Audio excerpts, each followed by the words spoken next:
अस्सलाम वालेकुम स्टूडेंट्स। बेटा हमारे चैप्टर नंबर 5 कंप्लीट हो गया था, ठीक है।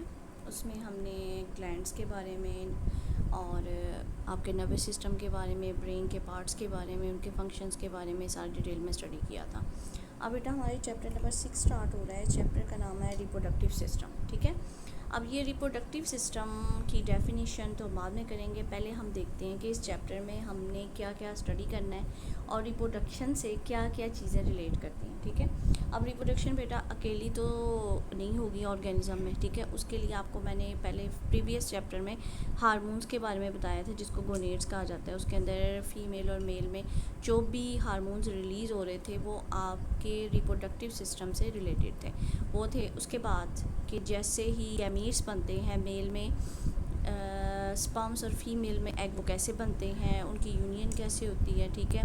वो डायग्राम इसमें हम स्टडी करेंगे उनके स्ट्रक्चर्स के हवाले से। और लास्ट में इस रिप्रोडक्टिव सिस्टम की मिसयूज़ की वजह से अगर कोई इसको कर रहा है तो उसकी वजह से कौन कौन सी जो हैं एक क्या कह सकते हैं कि हार्मफुल फैटल डिजीज़ मेल और फीमेल में हो सकती हैं, ठीक है।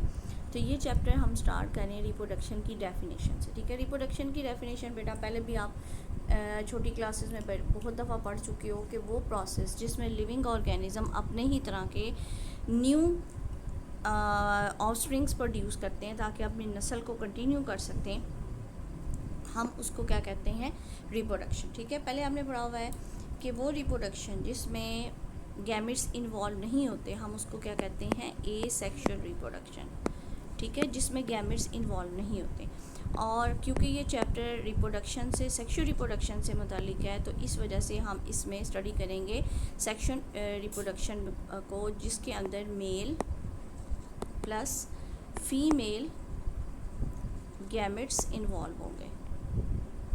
अब मेल गैमेट्स से क्या मुराद है, स्पर्म्स, और फीमेल गैमेट से क्या मुराद है, एग। एग कहाँ पे प्रोड्यूस होते हैं, ओवरीज़ में, ये पिछले चैप्टर में आप पढ़ चुके हो। और स्पर्म प्रोड्यूस होते हैं टेस्टिस में। और वो तमाम हार्मोन्स इनकी रिलीज़ को, इनके बनने को कंट्रोल करेंगे, जो कि स्क्रीट हो रहे होंगे एंडोक्राइन ग्लैंड से, ठीक है बेटा।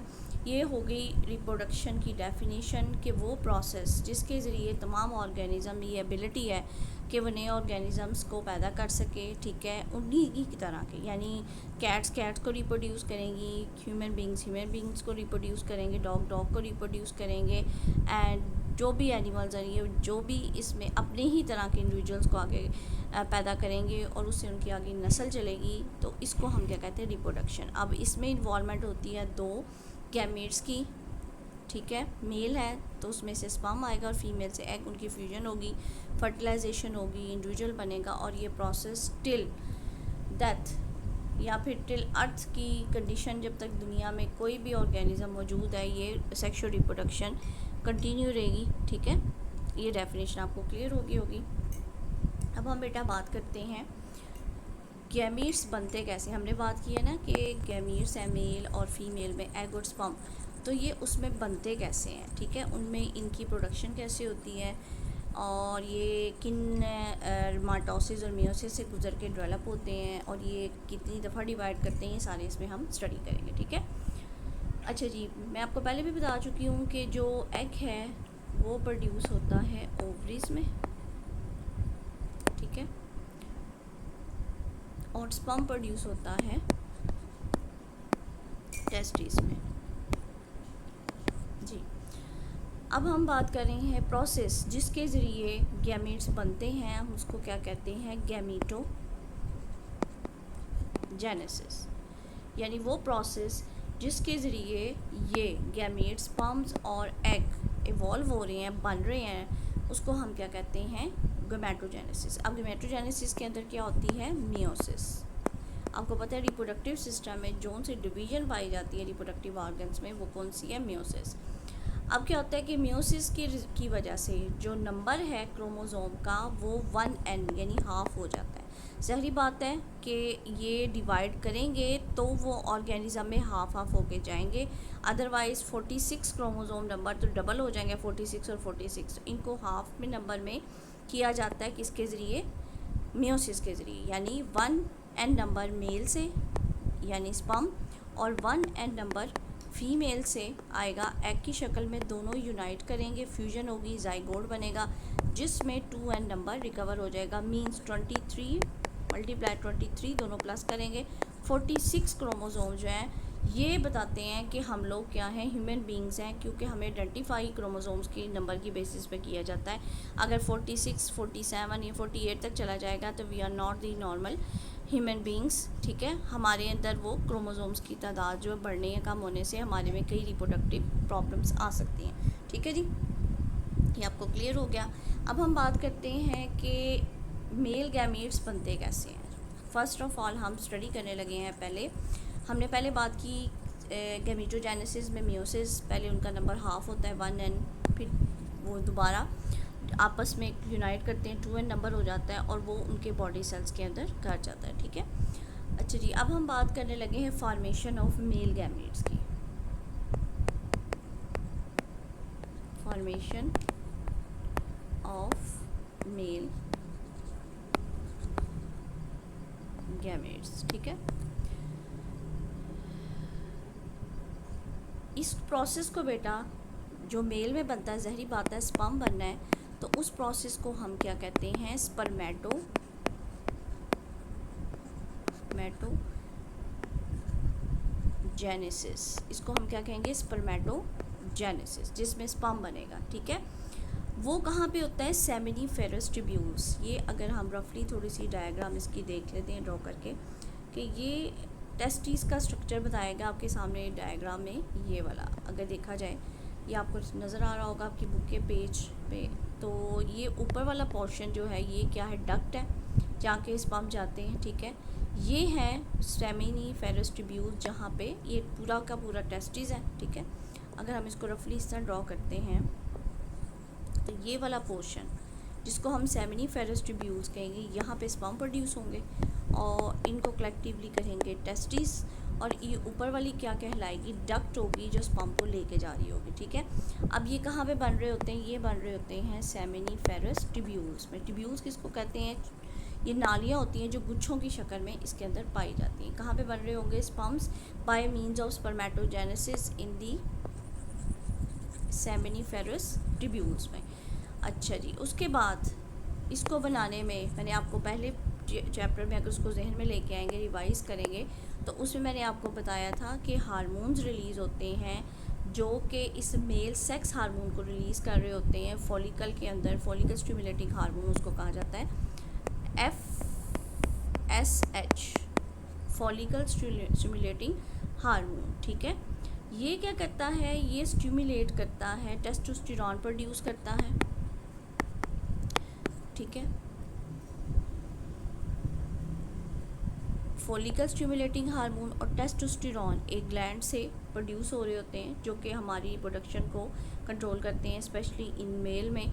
तो ये दोनों आपस में FSH, फॉलिकल स्टिमुलेटिंग हार्मोन और टेस्टोस्टेरोन मिलके स्टिमुलेट करते हैं किसको, स्पर्म प्रोडक्शन को। यानी ये रिलीज़ होगा तो स्पर्म की प्रोडक्शन होगी, अगर इसकी अमाउंट कम होगी तो उस मेल में स्पर्म की प्रोडक्शन नहीं हो सकेगी, ठीक है।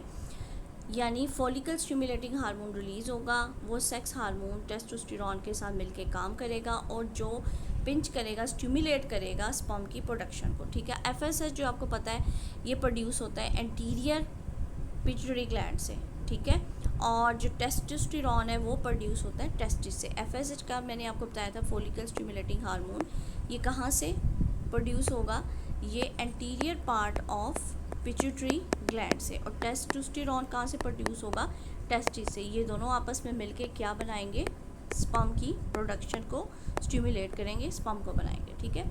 अब सेमिनिफेरस ट्यूब्यूल्स में डिप्लॉयड गैमेट्स मदर सेल्स बनेंगे। ये आपने बेटा ध्यान से सुनना है, ये डिवीजन कैसे होती है, ठीक है। पहले हमने बात की कि स्पर्म्स के प्रोसेस को क्या कहते हैं, स्पर्मेटोजेनेसिस। स्पर्मेटोजेनेसिस प्रोसेस कहाँ कंटिन्यू हो रहा होता है, सेमिनिफेरस ट्यूब्यूल जो टेस्टिस के अंदर बल्क खाई हुई थोड़ी सी ट्यूब्स होती हैं उसके अंदर। इसको करने वाला कौन है, FSH, फॉलिकल स्टिमुलेटिंग हार्मोन जो anterior part of pituitary gland से, और टेस्टोस्टेरोन ये निकलेगा कहाँ से जी, टेस्टिस से, दोनों मिलके स्पर्म को बनाएंगे। अब सेमिनिफेरस ट्यूब्यूल के अंदर सबसे पहले क्या बनेगा, diploid mother cell, diploid mother cell पड़ेगा, जिसको हम क्या कहेंगे, प्राइमरी स्पर्मेटोसाइट्स, ठीक है, इसको हम क्या कहेंगे, प्राइमरी स्पर्मेटोसाइट। अब इनमें से हर एक प्राइमरी स्पर्मेटोसाइट डिवाइड करेगा मियोसिस के ज़रिए, मियोसिस 1 के ज़रिए हेप्लॉइड, जिसको हम कहेंगे 1n स्पर्मेटो, सेकेंडरी स्पर्मेटोसाइट्स में, ठीक है। पहले क्या हुआ, डिप्लॉयड मदर सेल में डिवीजन हुई, ठीक है, क्या बना, प्राइमरी स्पर्मेटोसाइट। अब उस प्राइमरी स्पर्मेटोसाइट डिवाइड किया फर्स्ट मियोसिस से, मियोसिस 1 से, उसने क्या बना दिया, हेप्लॉइड 1 एंड सेकेंडरी स्पर्मेटोसाइट्स, ठीक है। अब इस सेकेंडरी स्पर्मेटोसाइट्स में मियोसिस 2 होगी और ये चेंज हो जाएगा अब किस में, स्पर्मेटिड्स में, ठीक है, जो स्पर्म की पहली वाली फॉर्म होगी, ठीक है, जो स्पर्म की कौन सी फॉर्म होगी, फर्स्ट फॉर्म होगी, ये चेंज हो जाएगा स्पर्मेटिड्स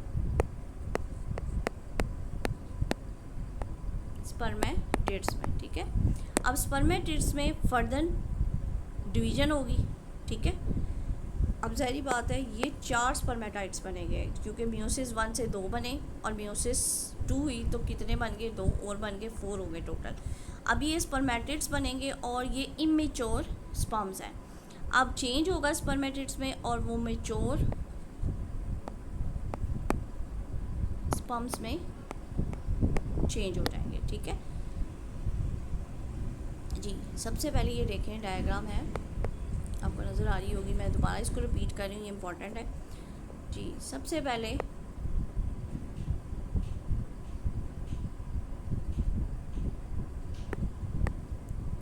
ये 2n नंबर, जिसको हम क्या कह रहे हैं, प्राइमरी स्पर्मेटोसाइट, मैं इसको शॉर्ट फॉर्म में लिखी, प्राइमरी स्पर्मेटोसाइट, ठीक है। उससे क्या बन रहे हैं, 2 1n सेकेंडरी स्पर्मेटोसाइट्स, ये प्राइमरी स्पर्मेटोसाइट बना, ठीक है। उसके बाद ये इसमें हो रही है मियोसिस 1 और अब इसमें होगी मियोसिस 2। अब इसकी वजह से कितने बन जाएंगे, 4,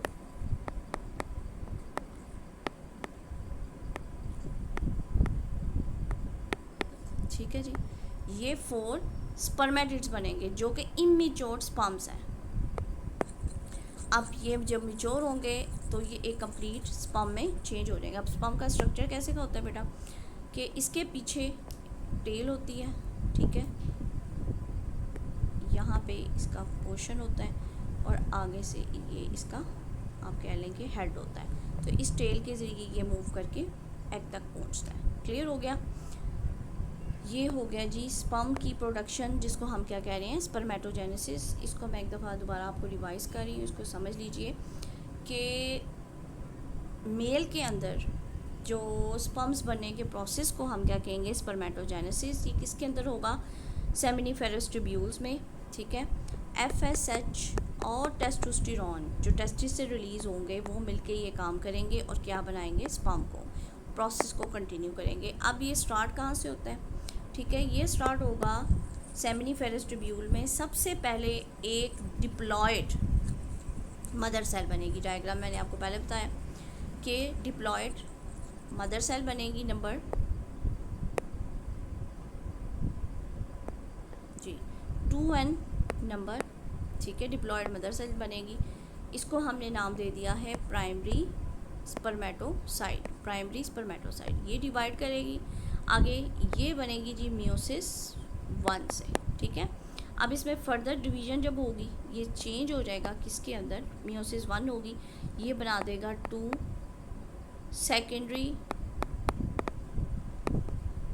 स्पर्मेटोसाइट्स, ठीक है। अब फिर मियोसिस 2 होगी और ये वाले जो है ना, ये वाले भी 2 में 1n और ये वाला भी 1n। अब आपके पास मियोसिस 2 के बाद कितने आ गए, 1 2 3 4 स्पर्मेटिड्स आ गए। ये इमेच्योर स्पर्म्स हैं जब इनमें मज़ीद डिवीज़न होगी, ये मेच्योर होंगे, तो ये किस में चेंज हो जाएंगे, स्पर्म्स में। ये स्पर्मेटिड्स हैं, ठीक है, और ये चेंज हो जाएंगे फिर स्पर्म्स में। और उनकी मैंने आपको शेप बता दी कि टेल होगी पीछे, आगे उनका हेड होगा, ठीक है, ये उसका स्ट्रक्चर होगा। क्लियर हो गया जी। ये था प्रोडक्शन ऑफ स्पर्मेटोजेनेसिस। बेटा आपको ये क्लियर हो गया होगा। ये आपने इसकी डेफिनेशन ये सारा क्लियर, आज मैं इसको थोड़ा थोड़ा करके करवा रही हूँ क्योंकि ये थोड़ा सा आपके लिए न्यू है, तो ये आपने अब ध्यान से इसको समझना है और इसको याद भी करना है। और उसके अंदर से मैक्सिमम जितने शॉर्ट क्वेश्चंस बन सकते हैं डेफिनेशंस या उसकी शॉर्ट क्वेश्चंस वो आपने कर लें।